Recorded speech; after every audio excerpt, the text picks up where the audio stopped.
Hey everyone, welcome back to the channel. In today's video, I'll show you how to delete a color from your Figma library. If you've got styles you don't use anymore or just want to clean up your design system, this guide is for you.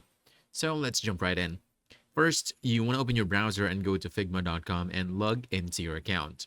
Once you're in, open the design file where you want to make the changes. So let's go and choose this. And inside your file, you want to select the object or component that's using the color you'd like to remove. On the right-hand sidebar, look for the fill section to see all applied colors. So this is the fill section.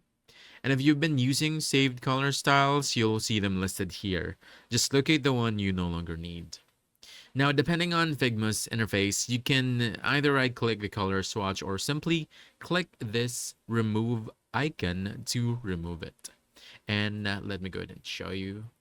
Let's choose this one. Choose delete, remove, remove, remove. As you can see, the object is still here, but we have deleted the color. And that's it. The color is gone from your library. If you found this helpful, don't forget to hit that like button, subscribe for more quick guides, and I'll see you in the next one. Thanks!